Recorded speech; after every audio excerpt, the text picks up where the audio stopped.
I used to think our house breathed. Not like people do, not with lungs and ribs, but in small ways, through the hum of the ceiling fan at night, through my mother's bangles clinking as she washed dishes, through my father's cough every morning at exactly 6:10 a.m.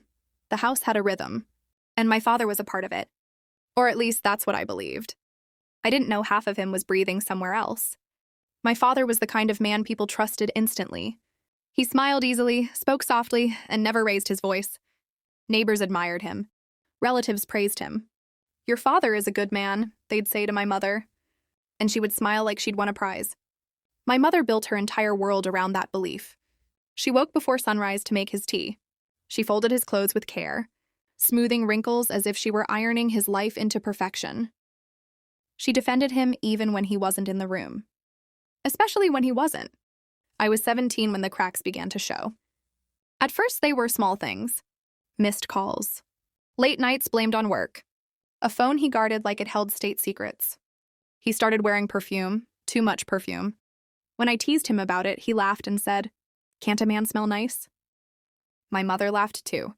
But laughter doesn't mean belief. Sometimes it's just fear wearing a smile. The truth didn't arrive dramatically. No shouting. No sudden confessions. It came quietly like poison slipping into water. One afternoon, my mother sent me to bring my father's documents from his bag. As I searched, my fingers brushed against something unfamiliar. A small, folded piece of paper. It wasn't a bill. It wasn't office-related. It was a hospital report. I didn't mean to read it. I swear I didn't, but my name wasn't on it. Neither was my mother's.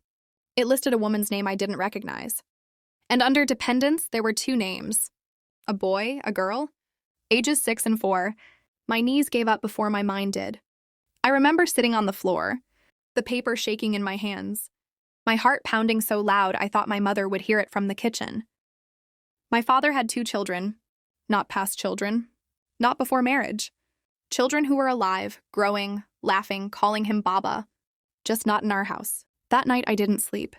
I watched my mother serve him dinner, ask about his day, remind him gently that he'd forgotten to pay the electricity bill. I watched him nod, smile, eat, exist like nothing was wrong. I wanted to scream. Instead, I swallowed it. Because how do you tell your mother that the man she built her life around built another one beside it? The confrontation happened a week later. My mother found out on her own. She always did have a way of sensing storms before they arrived. She followed him. I don't know what hurt more, finding out that she suspected him or knowing she had to confirm it herself. Follow for part 2.